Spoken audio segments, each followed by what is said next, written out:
Captain मिया और उसके दो बेहतरीन दोस्त जैक और लूना एक स्पेस एक्सपीडिशन पर थे।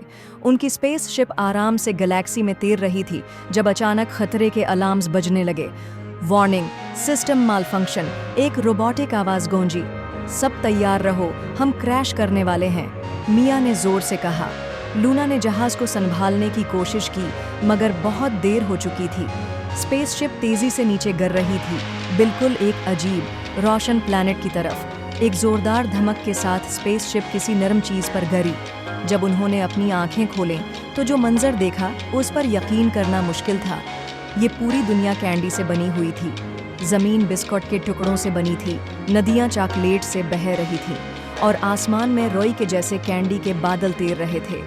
दिवाकामत लॉलीपॉप के दरख्त चारों तरफ खड़े थे और रंग बरंगी जेली बेयर पहाड़ियां दूर दूर तक फैली हुई थीं। वाह, ये तो वाकई एक जादुई दुनिया है, जैक हैरत से बोला।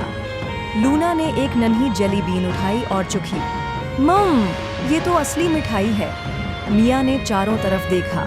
मुझे लगता है हम यहाँ अकेले नहीं हैं। रोई के बादलों के पीछे से नन्हे मन्ने गमी बेर मखलूकात झांकने लगे। उनकी चमकदार आंखें हैरत से भरी हुई थीं और वो आहिस्ता आहिस्ता मिया और उसके दोस्तों के करीब आ रहे थे। लेकिन अचानक उनके चेहरे खौफजदा हो गए, जैसे वो किसी चीज़ से डर रहे हों। क्या मसला है? मिया ने नरमी से पूछा। एक छोटे गुलाबी गमी बेर ने कांपते हुए कहा, वो आ रहा है, वो हमारे प्लैनेट को तबाह कर देगा।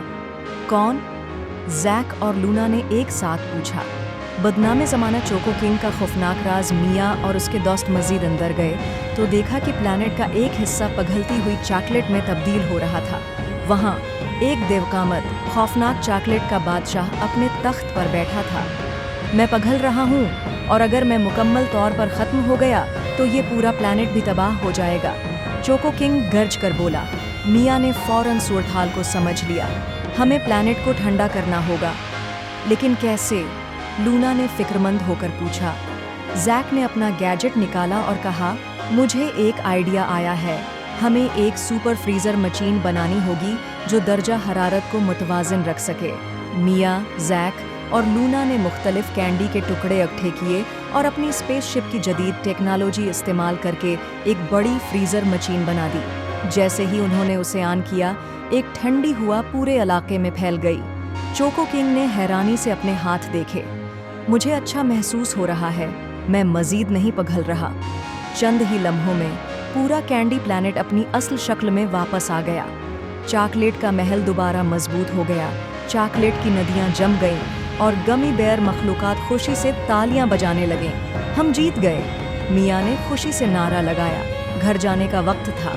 गमी बेयर मखलूकात और मार्शमालो मैक्स ने मिया, जैक और लूना को मोहब्बत से अलविदा कहा। क्या तुम दोबारा आओगे? एक नन्हे पीले गमी बेयर ने मासूमियत से पूछा। मिया मुस्कुराई और कहा, ज़रूर, हम कभी भी अपनी मीठी दुनिया को नहीं भूल सकते।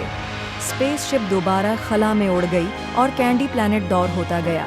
मगर मिया, जैक और लूना जानते थे, कहीं न कहीं कोई नया एडवेंचर उनका इंतज़ार कर रहा था। प्यारे दोस्तों, अगर आपको ये कहानी पसंद आई हो तो वीडियो को लाइक करें और हमारे चैनल को सब्सक्राइब करना न भूलें। एक और ज़बरदस्त कहानी के साथ जल्द मिलेंगे। तब तक के लिए